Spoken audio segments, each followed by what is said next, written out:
नरोत्तमं देवीं सरस्वतीं व्यासं ततो जयमुदीरयेत्। शृण्वतां स्वकथा कृष्ण पुण्यश्रवणकीर्तना हृदयन्तस्थो हि अभद्राणि विधुनोति सुहृत्सतां नष्टप्रायेष्व भद्रेषु नित्यं श्लोके भक्ति श्रीमद् की जय। So we're reading Canto 1, Chapter 15, verse 46 from the chapter. The Pandavas retired timely. Te sadhu krita sarvartha ज्ञात्वा यन्तिकमात्मनः मनसा धारयामासुर् वैकुण्ठचरणाम्बुजम् ते साधुकृत् सर्वार्था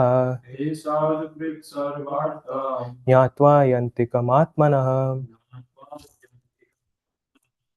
मनसा धारयामासुर् वैकुण्ठचरणाम्बुजम् ते साधुकृत् सर्वार्था ज्ञात्वा यन्तिकमात्मनः मनसा धारयामासुर् वैकुण्ठचरणाम्बुजम्. Would anybody like to? ते साधुकृत् सर्वार्था ज्ञात्वात्यन्तिकमात्मनः मनसा धारयामासुर् वैकुण्ठचरणाम्बुजम्. Word to word, translation and purport by His Divine Grace, A.C. Bhaktivedanta Swami, Srila Prabhupada. Srila Prabhupada ki. They, all of them. Sadhukrit, having performed everything worthy of a saint. Sarva arthaha, that which includes everything worthy. Jnatva, knowing it well. Atyantikam, the ultimate. Atmanaha, of the living being. Manasa, within the mind. Dharayam, asuhu, sustained. Vaikuntha, the Lord of the spiritual sky. Charanambujam, the lotus feet. Translation: they all had performed all the principles of religion and as a result rightly decided that the lotus feet of the Lord Sri Krishna are the supreme goal of all. Therefore, they meditated upon his feet without interruption. In the Bhagavad Gita 7:28, the Lord says that only those who have done pious deeds in previous lives and have become freed from the results of all impious acts can concentrate upon the lotus feet of the Supreme Lord Sri Krishna. The Pandavas, not only in this life but also in their previous lives, had always performed the supreme pious work, and thus they are ever free from all the reactions of impious work. It is quite reasonable, therefore, that they concentrated their minds upon the lotus feet of the Lord, of the Supreme Lord Sri Krishna. According to Srila Vishwanath Chakravarti Thakur, Dharma, Artha, Kama, and Moksha principles are accepted by persons who are not free from the results of impious action. Such persons affected with the contaminations of the above four principles cannot at once accept the lotus feet of the Lord in the spiritual sky. The Vaikuntha world is situated far beyond the material sky. The material sky is under the management of Durga Devi, or the material energy of the Lord, but the Vaikuntha world is managed by the personal energy of the Lord. Om Ajnanatimirandasya Jnananjana-shalakaya Chakshurunmilitam Yena Tasmai Shri Gurave Namaha. Namah Vishnupadaya Krishna Preshthaya Bhutale Srimate Bhaktivedanta Swaminiti Namine. Namaste Saraswate Deve Gauravani Pracharine Nirvishesha Shunyavadi Paschatya Deshatarine. जय श्री कृष्ण चैतन्य प्रभु नित्यानंद श्री अद्वैत गदाधर श्रीवासादि गौर भक्त वृंदा. हरे Krishna Krishna Krishna Hare Hare Hare Rama, Hare Rama, Rama Rama, Hare Hare. Thank you, dear devotees, for joining today's class. I always like to remember that when Chanakya Pandit says, thank you, Ayusha Kshana Ekopi na labhya swarna kotibhi. He says that not a second of time can be bought by all the wealth in the world, and you have given me your greatest wealth, that is your time. I only wish and I seek your blessings and prayer that the right words come at the right time in the glorification of the Srimad Bhagavatam. Thank you, dear devotees. In today's verse, we are looking at how the Pandavas have decided that the lotus feet of the Lord is their ultimate goal. We see a very interesting parallel between Lord Ramachandra and also the Pandavas, and how they were exiled. And actually, in the Mahabharata, Markandeya Rishi points this out. So when the Pandavas are in exile, Draupadi is very upset that despite following the path of dharma, they have been undergoing a lot of suffering. And this was not the first of them. They underwent so many different sufferings. And in Queen Kunti's prayers, we see when she says, the Asat Sabha, that was the most recent at that point.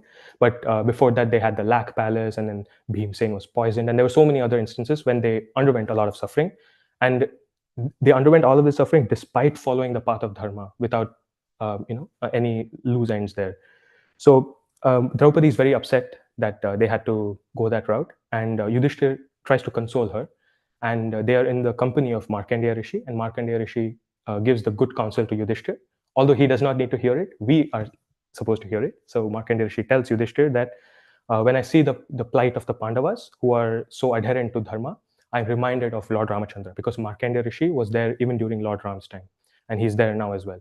And Markandeya Rishi says that my only counsel to you is you hold strong and follow the path of dharma, even in the most trying of circumstances. And by that, dharma will protect you. And then Yudhishthir pays his obeisances and takes that advice to heart. And we see the entire Mahabharata. He's the only spotless character. So in today's class, we will look we will look a little bit into what happens once they have taken Vaikuntha Charanamujam, once they've accepted the lotus feet of the Lord as their all, because we are heading close to the end of this chapter as well. So generally in America, there's this saying that good guys finish last. There's this cutthroat sense of competition, not just in business, but in everything. People think that if we are not street smart and if we are not willing to do something shady, we may end up on the loser side. So good guys finish last has become kind of a accepted fact in this world. But we have such inspiring figures, Lord Ram himself, and in this case, we have Yudhishthir and the Pandavas who buck the trend, who show that good guys can finish first. You just have to wait long enough. And that's what the Mahabharata is completely about. How they stayed good but till the very end, and they were the only ones to attain the ultimate good.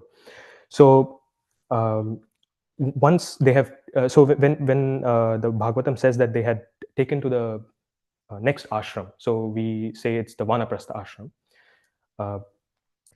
There's a interesting parallel that's drawn, because the first time they were exiled to the forest, all of the Pandavas were very upset because they did not like the concept that they had gambled away everything that they owned, and as a result they had to leave for the forest. And then the Mahabharata, there's a very detailed description of how each of the Pandava was. So first Draupadi, she had her whole face covered. She did not want anybody to look at her, and she walked away. In the sense, there was a small procession because everybody loved the Pandavas, and they were all coming behind, and they could see that the Pandavas were grief-stricken at that point. This is immediately after the gambling match, when they had to go for 12 years of exile and 1 year of incognito. At that time, Bhimsen was punching his hand with his fist, and he was ready. He was naming everyone who he was going to kill, and he was very angry. You could see the anger in his face. Similarly, Nakula, who's known for his beauty, he covered his face, and he did not want anybody to see that he was crying. Similarly, we see Yudhishthir. He had his head down. He did not look at anybody else, and he was walking by in a grief-stricken manner. And they were all wearing tree bark, and they were wearing clothes that were befitting someone who was living in the forest.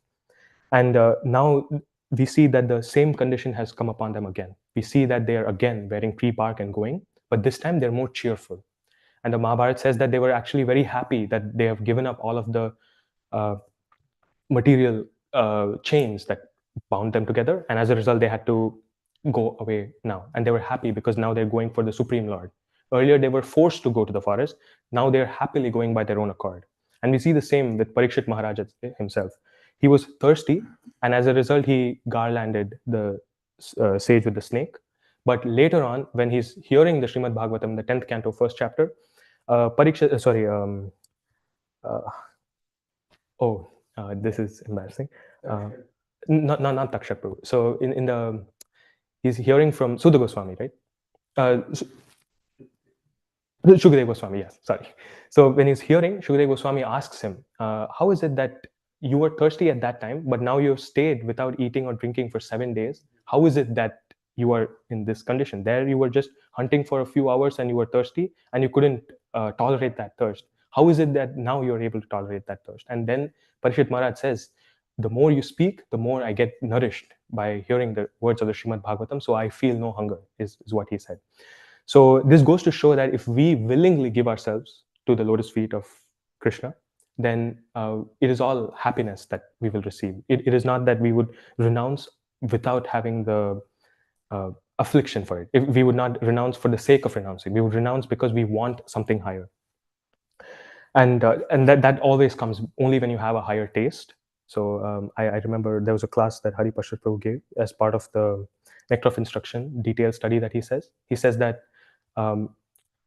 Manasavegam is the mind wanting some titillation, and the way the mind wants titillation is by choice. So when someone enters a supermarket, you see so many choices there, and that titillates the mind because the mind feels, oh, there are so many avenues for pleasure here.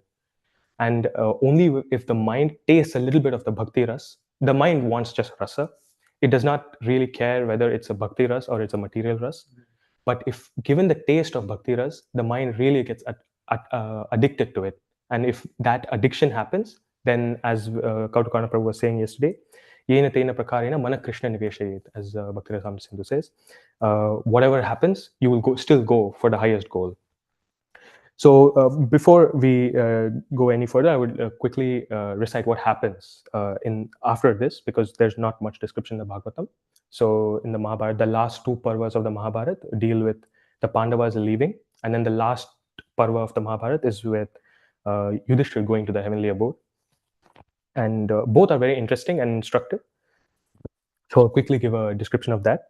So now the Pandavas and Draupadi and also a dog follow along, and then they go from the capital city all the way to the Himalayas, and the Mahabharata says they were always meditating on the lotus feet of the Lord.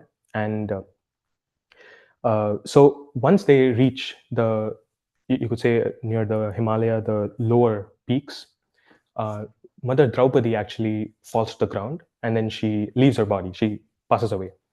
And Bhimsen is very grief-stricken by this, and he asks Yudhishthir, who's Dharma himself, son of Dharma himself, why is it that Draupadi, who is faithful and chaste to all of us, how is it that she passes away in this moment?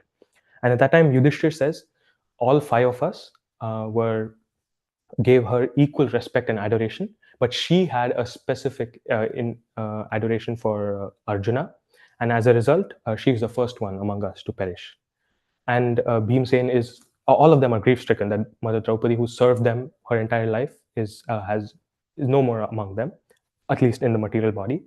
But they still continue on. And actually, Yudhishthir, although he fought tooth and nail to get the company of the Pandavas at all times, now he just walked away. He did not think twice, because he knows that once the soul has left the body, there's no more need to grieve or feel grief for that situation.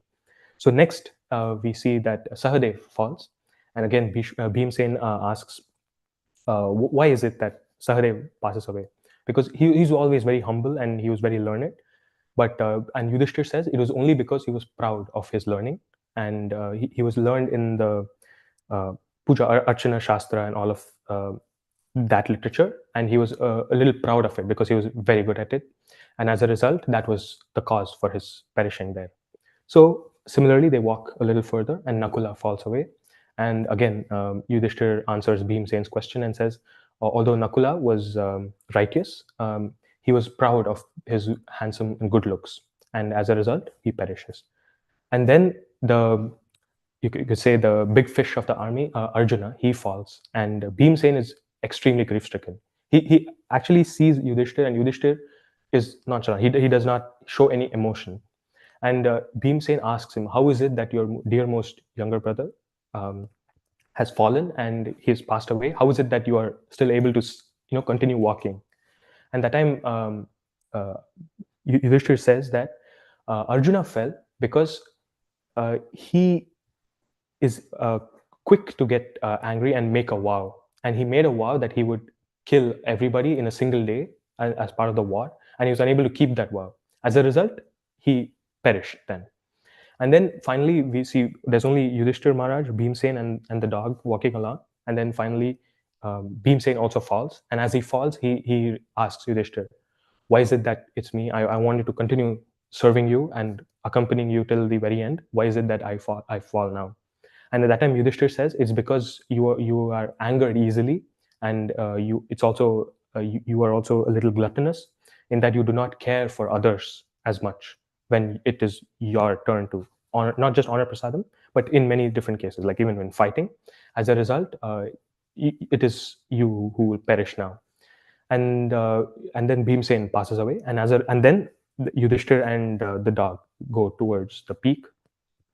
And at that time, Indra sees that Yudhishthir is contemplating on going to the spiritual abode, and he himself comes there, and he says, "Yudhishthir, you are the righteous of them all, and you are eligible to enter in the self-same body. None of the others had that a good fortune. You are the only one, only Raja Rishi who has this honor of entering the spiritual abode in your self-same material body. So you please alight my chariot and leave aside the dog, and we can go."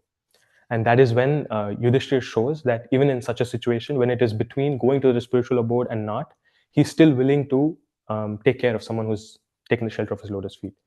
I mean, in the Ramayana, the most famous verse is Sakradeva Prapanno is Tavasmiti cha yachate abhayam sarvada tasmai tadami etat vratam mama. Lord Ram says, "Anybody who's taken the shelter of my lotus feet, I will never give them up." And he tells that when Vibhishan comes. And we also see that when the thorns struck Lord Ram's feet, he did not allow Lakshmana to pluck them out because he said that the thorns have taken shelter of his feet, and as a result, he will not give them up as well. And we see in this situation that Indra tries hard. He tries hard to persuade Yudhishthir to leave the dog. He says that the dog is the most impious animal because when the dog sees the sacrificial offerings, they're already impure and we cannot offer them to the Lord. So why would you want the dog to come alongside? And the dogs are not accepted in the spiritual abode.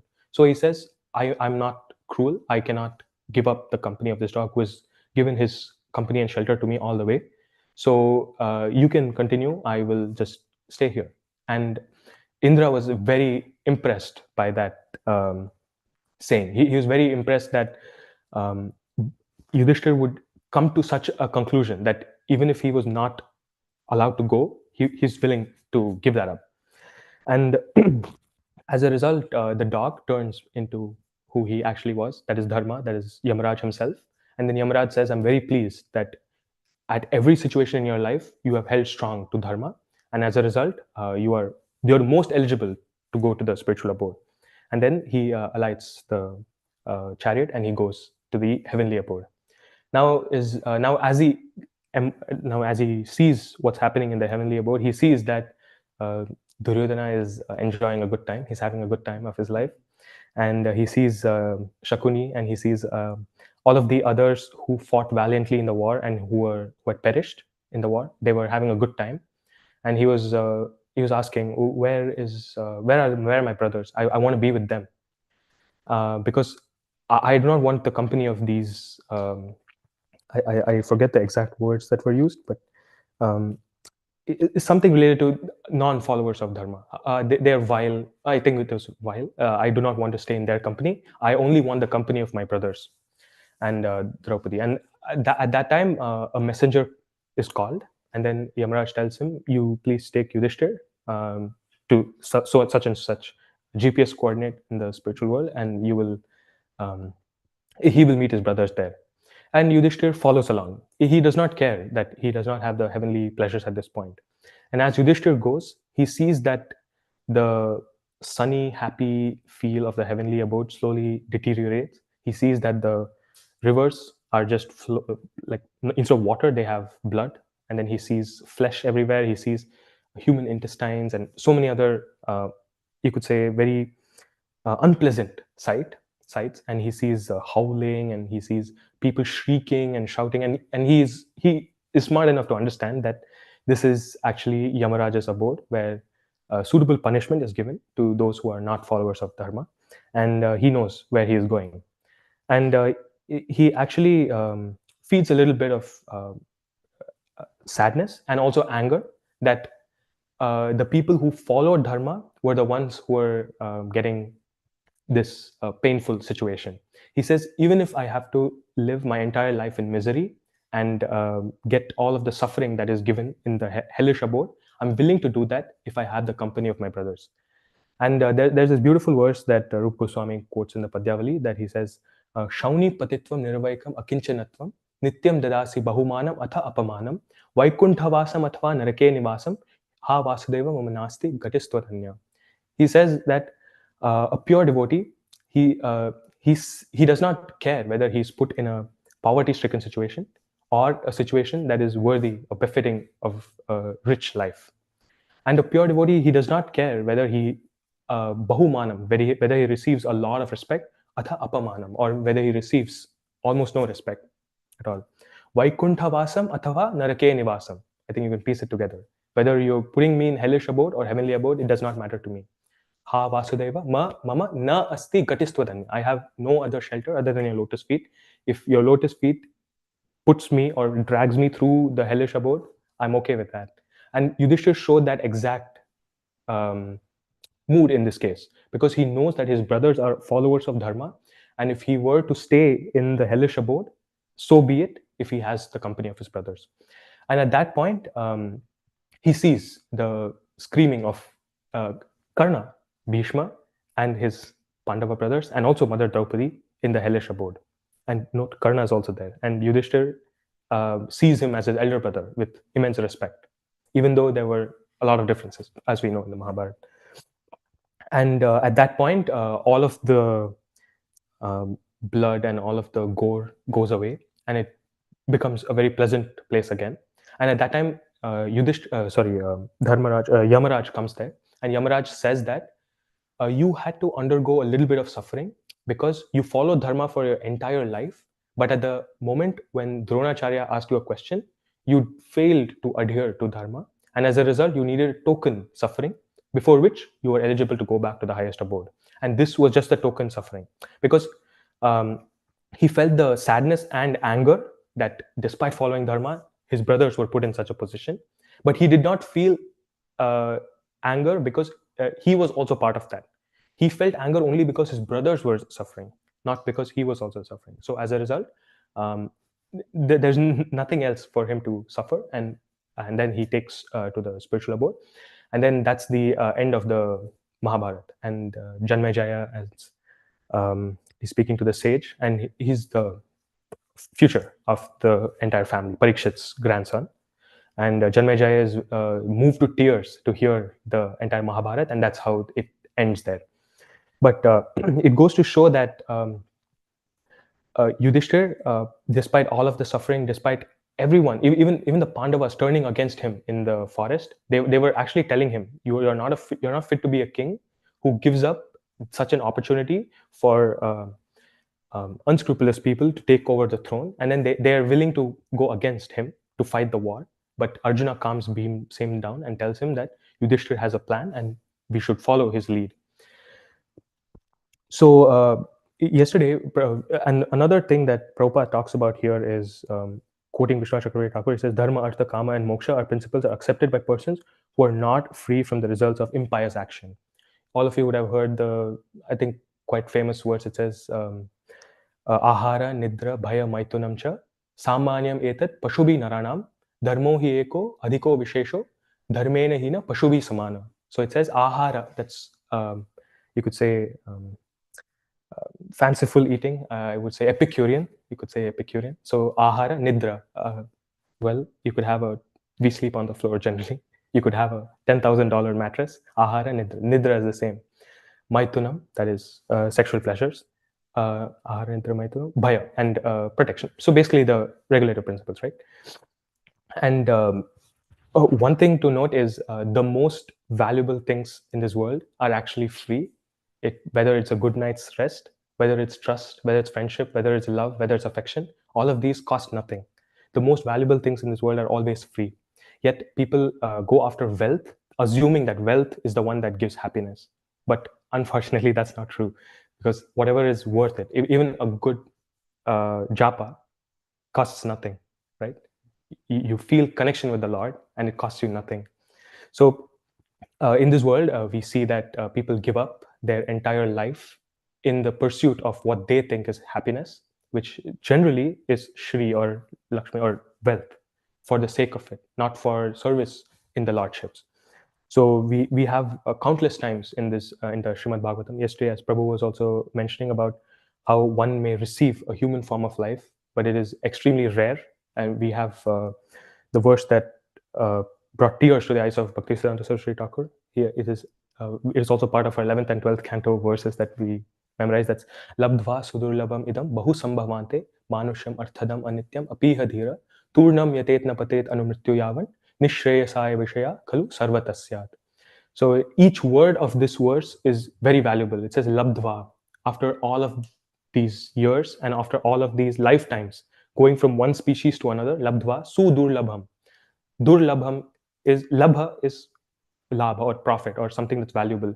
Durlabham is something that is invaluable in the sense it is durlabham is something that's difficult to obtain, and sudurlabham is something that's extremely difficult to obtain, and then we have attained this human form of life.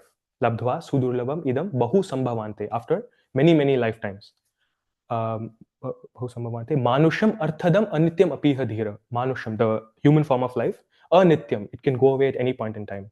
I think I've quoted once one of my cousins when he was 20 years old.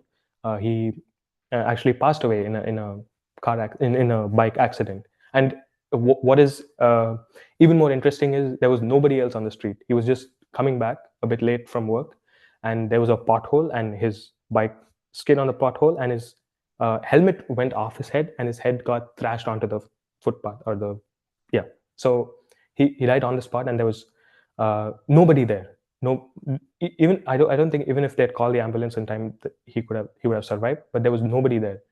It goes to show that the human form of life is anityam, in the sense his life was taken away.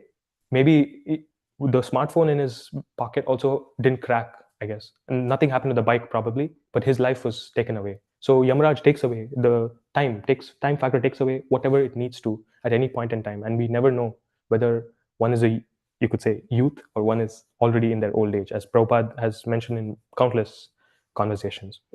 Anityam apiha dhira. So one must sober themselves up and realize what gift they have received. As Prabhupada has quoted Vishal Chakravarti Thakur himself in the Madhurya Karambini says, Bhakti is causeless. There is no cause for Bhakti, because Bhakti is the Hladani potency. Bhakti is from the Hladani potency, internal potency of the Lord. We see the last sentence of the purport. It says, the Vaikuntha world is managed by the personal energy of the Lord. So the Lord has three potencies. That's Samvit, Sandhini, and Hladani potency. And the Samvit is and they're equivalent to Satchit Ananda. Ananda is Hladani or Bhakti. And then we have Sandhini, which would be knowledge, eternal, and then we have consciousness, right? So existence, bliss, and existence, knowledge, and bliss. That's Sat Chit Ananda. Sat is the Dham Tattva, or the Sanchit Shakti of the Lord, and that is what Vaikuntha is. Vaikuntha is a Dham. So Dham is one of the internal potencies of the Lord. Everything that happens in the Dham, everything that exists in the Dham is only because of the internal potency of the Lord. And clearly Prabhupada is saying that the material sky is under the management of Durga Devi, or the material energy of the Lord. but the Vaikuntha world is managed by the personal energy of the Lord. So as a result, same for bhakti as well. Bhakti is part of the internal potency of the Lord, and as a result, the cause for that cannot be material. We see here that Prabhupada says in the purport, results of all impious acts can concentrate upon the lotus feet of the Lord. The Pandavas, not only in this life but also in the previous lives, had always performed supreme pious work, and thus they are ever free from all reactions of impious work. And Prabhupada is saying that it's quite reasonable, therefore, that they concentrated their minds upon the lotus feet of the Supreme Lord Sri Krishna. It seems like Prabhupada is saying they already had the spiritual credits in order to take shelter of the Supreme Lord. And we see especially in the ISV youth, and also anyone who's taken to bhakti in this lifetime, it was not because of their pious work or pious credits or karma from previous lifetimes. Because if karma was the cause for bhakti, and as Vishnu Chakravarti Thakur argues in the Madhurya Karambini, nothing, not karma, not your good luck, none of that can be the cause for you to take to bhakti. Only bhakti is the cause for bhakti. That's what the entire first chapter is about. And bhakti comes from bhakti only if someone who has Krishna in his heart gives it to you. Gaurvanda Maharaj quotes multiple times that only the guru who has Krishna in his heart can give that Krishna to others, and only who is receptive enough to see that Krishna can actually take to the path of bhakti. And this is very important for all of us to realize, because there's another verse that is quoted. It's also part of our 11th and 12th canto verses to remember. That's Nirdeha Madhyam Sulabham Suturlabham Plabam Sukalpam Guru Karna Dharam Mayanukulena Na Nabhasvateritam Puman Bhavabdir Na Taretsa Atmaha. It's a very important verse, because it gives us the impetus to reflect on why this human form of life is as valuable. I mean, we know it for sure. I mean, especially devotees. I'm actually speaking for myself to get that impetus again. But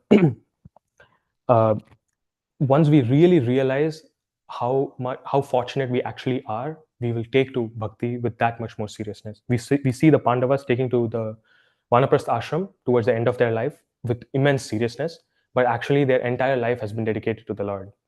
So the Nirdeha Madhyam Sulabham Sudurlabham, the verse says that the human form of life has been obtained again after immense lifetimes. You've come through a lot in the game of snakes and ladders.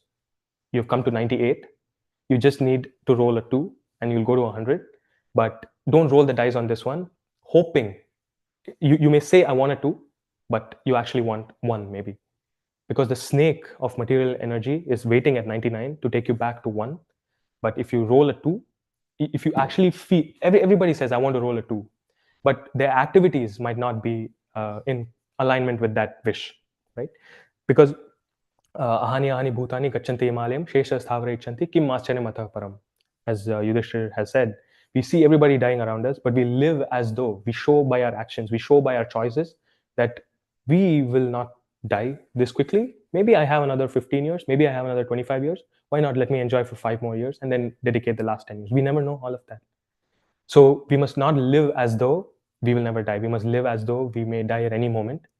And it's funny because Radha Govind Maharaj, in one of his classes, he says we need to chant as though the Yamadutas are already pulling our life from our shika already. And you need to chant with that level of intensity. And that is what really wakes up Krishna. Because in my flight to India recently, there was a baby in the airplane, and the baby was crying the entire time. And only because whenever the baby would stop, their parents would try to take rest, but again the baby would start weeping, wailing, and then the parents would give their entire attention to the baby. And I was trying to chant, but I was not able to hear my own chanting. But I was reminded that if I actually chant and I keep disturbing Krishna, I want your company, I want your, and maybe one day Krishna will be like, okay, I'm fed up of this guy, let me take him back. It's a funny, it's in light-hearted humor. Obviously, it won't happen that way, but that is exactly what that is the amount of intensity with which we must chant. We must call out to Krishna, because akinchana bhav, we don't have anything to offer to him. What can we possibly offer to him? He is the one who accepts our service and purifies us. So there's nothing we could offer to him. And as we I think I've mentioned before, when we offer obeisances, we have our hands closed because we have nothing to offer to him. And then we also have our feet closed at the back, like as we offer obeisances, because we have nowhere to go. So akinchana and agati are the two, you could say, pillars of sharanagati that we show when we offer obeisances. And we may show it in our action of performing the obeisances, but it should also come from the heart, that we actually have no other place to go. Agati, we don't have any other way to go. And akinchana, I have nothing to offer but myself completely. And that is what Krishna accepts. When you don't hold back anything, that's what he accepts. So coming back to the verse, Nirdehamadyam Sulabham Sudurlabham, we see that the boat of the human form of life is available to us. Plavam, the boat that takes us across the Vaitaranya, not Vaitaranya, yeah, you could say Vaitaranya, takes us across the material ocean. And then we have the favorable winds that are the Shastras that Krishna himself has given us, pushing us in the right direction. And then we have the Guru, who's the captain. He's the captain of the ship. And if you really look at it, Krishna's Suhridam Sarvabhutanam. He's the ever well-wishing friend of everybody. And he's the cause for all of these. He's the one who thought we are deserving of the human form of life and gave it to us at this point in time. And he's the one who comes in the form of Guru to give us good guidance. And he's the one who speaks the Shastric knowledge and pushes the boat towards its destination.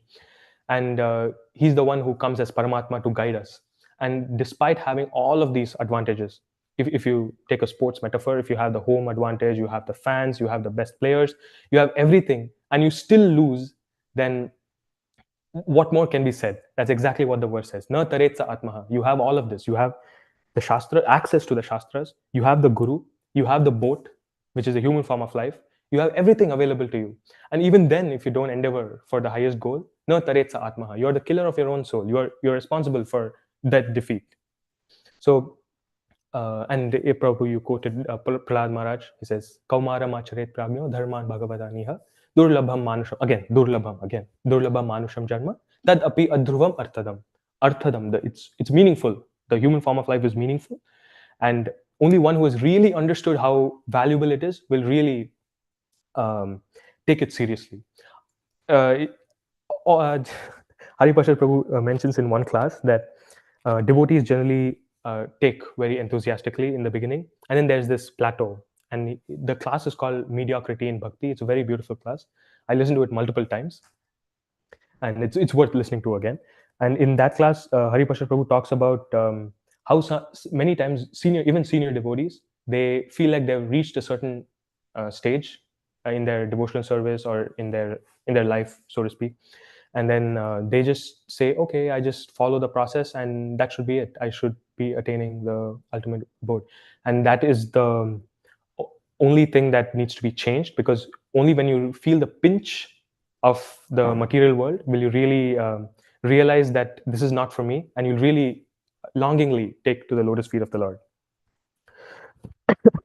So Prabhupada also says such persons affected with a contamination of the above four principles cannot at once accept the lotus feet of the Lord in the spiritual sky. The Vaikuntha world is situated far beyond the material sky. And there are a couple of points that I want to cover. Cast over the deceived. Okay, maybe we can stop here, Prabhu, if there's any reflections, any corrections, most important. Or any questions that maybe I could answer, or maybe I can deflect to other senior devotees. I would like to hear them. Thank you very much for giving me your time. I hope there was some takeaway in this. Thank you very much, dear devotee, for your question.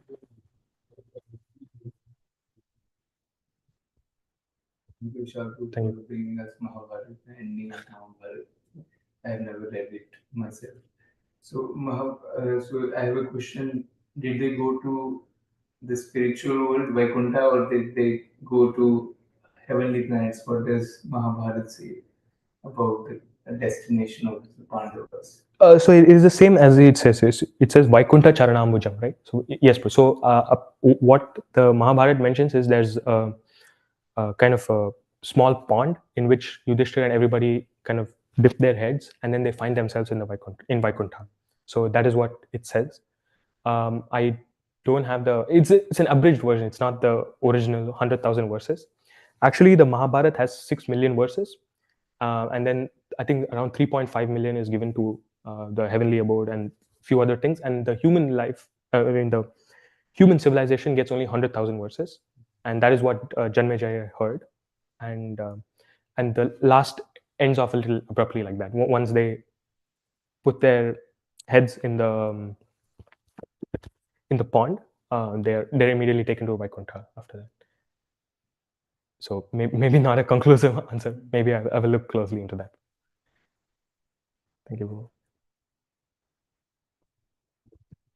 Thank you. Thank you, Bro. It's like masterclass. Masterclass. Through so two things. The first was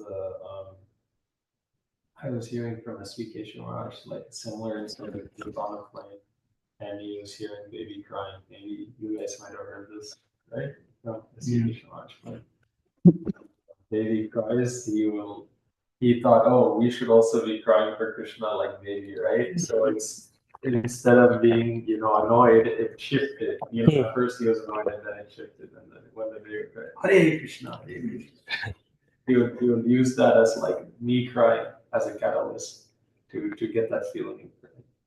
And then the other thing is, so Yudhishthira Maharaj, like these are great personalities and we can't even hold like a candle to them, right? But you see that even for such small thing, he had to undergo, he had to see the hellish, abode. Yes. So for us, like, is like in this age of Kali Yuga, it's we have this, kind of nice, how do you say, like Facility. Yeah, facility in the sense that just by chanting we can attain the same perfection. So does that also translate to these instances of, the return back home, back to Godhead? Because we have committed so many like sins and offenses, then will we also have to suffer, in a similar way before attaining the abode, or would we, what is there any like pramanam behind this? Or That's a difficult question to answer, Prabhu, because Madhvacharya says, Narayana nama naro naranam prasiddha choram katita prativyam aneka janmarjita papa sanchayam haratya shesham smritam matram eva. He says, just the name of Narayana nama naro naranam, if you just utter the name of Narayan, aneka janmarjita papa sanchayam, unlimited lifetimes worth of sins are immediately destroyed. But on the other hand, we see someone like Yudhishthir who has dedicated his entire life to Narayana, and yet he underwent. So you could say that they're Nitya Siddhas, they're the eternal associates of the Lord, and the Lord wants to show through their show by example through their character and through their entire life story a certain thing. So if you see, when we saw that, when we looked at his situation in the hellish abode, he was willing to stay there if that means he gets the company of his brothers, right? So that highlighted Yudhishthira Maharaj or showed him in even more glory. We see the case of Bhishma Dev. Krishna accepted the Vishnu Sahasranamam from him, but Krishna waited for every drop of blood that was fed by the food that was in Duryodhana's palace to leave his body and have no contamination. And then on the bed of arrows, he accepted the Vishnu Sahasranamam because he allowed one drop of blood of Draupadi to fall on the. He was not. I mean, basically, when Draupadi went to Bhishma Dev, he said, "I don't know whether this is right or not." Right, of the gambling match. So even for Bhishma Dev, Krishna waited till the very end for every drop of blood to go away and then accepted it. So it's actually a very hard question to answer, but there are only two things that we can do in the situation, and that's what the Damodar Leela demonstrates. That we will always fall short by two paces of rope if we want to get Krishna. One is our endeavor, and the other is Krishna willing to give it to us. And if we do our best, and Krishna knows that we have not held back in any way, because Krishna doesn't see what we give, he sees what we hold back. If we give ourselves completely to Krishna, that's what Sharanagati is, right? Because we are imperfect, because we have no way of getting to him on our own. Only if he pulls us can we get out of this material world. So muktim tadaji karichit mana bhakti yogam. Krishna himself says, I'll give mukti easily, but I won't give bhakti very easily. So at least maybe it's not the perfect answer. At least my answer would be, if we focus on what we can do for Krishna without holding back and doing our very best, Krishna will see that this person is doing his very best. If you really see somebody like maybe Bill Gates can donate millions of dollars, I might be able to donate maybe hundreds or thousands of dollars. But Krishna doesn't see that, oh, he gave more, he gave less. He accepted few grains of rice from Sudama, right? He knows that Sudama didn't hold back. Actually, Sudama held it back. He didn't want to give it, but not because he wanted to have it for himself, but because he felt embarrassed to give it to Krishna. But Krishna accepted that and gave him something excessive. He couldn't even contemplate what he got in return. So that's the fine line between true love and maybe love that is just a showcase. But if we stray true and pure to what we are doing, then Krishna will see that too. He at least that's what I've heard. And also, just it was noted that Yudhishthira Maharaj didn't have any spotless character. But I'm just curious, going back to the gambling match, like when he gambled away Draupadi also, there was that instance where Draupadi says that you already gambled yourselves away, but I'm part of you. So at that point, you had already gambled me away. So what right did you have to do again? You know? So like, would that not be considered a swap in this character? No, because before the gambling match took place, Narad Muni had come to, actually even before the notion of any gambling match, Narad Muni had come and he told the Pandavas, or he told the rulers of Indraprastha to follow 3 rules which will prevent any bad things to happen. One of them was always listen to what your elders have to say. And unfortunately or ironically, following that advice led to the gambling match. But once he had gambled himself, he was completely desolate. And it is said in the Mahabharata that Dhritarashtra asked, what about his wife? Because Dhritarashtra asked. Yudhishthira Maharaj executed because it came from the scene. And nobody else objected to that. And Shakuni said, yes, you need to put Draupadi on the bet. And so actually in Mahabharata, what happens is, once this gambling match is over, they give back, the Dhritarashtra gives everything back, and then they gamble again, and then they lose it, right? So they lose it the second time. And Yudhishthira knew fully well that he should not gamble, but he still did it because he had already given his vow. So in that situation, he holding strong to his promise and not breaking it would be the higher dharma in that situation. Prabhu, is there or the personal energy of the Lord and the internal potency, are they similar or different? It is the internal potency of the Lord. That is his. Same thing as the personal energy. Yes. Okay. So those are the 3: Samvit, Sandhini, and Hladini potency. Satchit, Ananda. Yeah. Yes. Because I think Maya is also like the internal potency of the Lord. Is that correct? It is Tatastha Shakti. It's the marginal potency of the Lord. Yes. I have heard about this, that in one of the classes, the Lord has this Satchit, about Samvit, Hladini, and Sandhini, which is eternality and knowledge and bliss. So these 3 energies, they become the 3 modes of nature in the material world. So these 3 energies, they transform into 3 modes of nature, and then they pause on the jiva, because the jiva is turned away from Krishna. So the same 3 energies, internal energy of Krishna, to us they appear like 3 modes of nature, because we have turned our face away from Krishna. So there are only, this internal energy becomes the external energy of Krishna for us. Oh, that's why it's a Mahat Tattva and marginal potency. That's why it's called marginal. Marginal is us. We are marginal because we can either choose to serve the Sandhini, Samvit, and Hladini, or you can turn away from Krishna and then serve the 3 modes of nature. The same energy, as Prabhupada gives the example of electricity, same energy. So it's how we utilize it, we want. I mean, an expert electrician. Krishna can change the electricity, how it influences us. So there is internal, external. They are the same actually, same energy. But to us, it appears like Maya or Yog Maya. Mahamaya or Yog Maya. It's the same energy. Yeah. But of course, the spiritual world is so much variegated that there will be different personalities. There's Subhadra, or the Durga Devi, who takes care of the external energy, and then there is Yoga Maya. But they're the same. Actually, they are the same, but they're different personalities to take care of that particular service.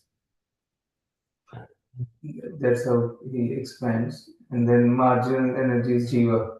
So now we can choose. We have to choose somebody. We can't just stay on our own. We don't have the capacity to interact with the world unless we are under the shelter of some energy. So Thank you, Prabhu. I think we should have. This is nice. This Q&A is good. Maybe we should have the class until 8:15, and then we can have some time for Q&A. If devotees have to leave for work, they can. But this, I think we should have some time for Q&A. It's important. Up to 8:30. Yes, thank you, Prabhu. Hare Krishna. पतितानां पावनेभ्यो वैष्णवेभ्यो नमो नमः की जय।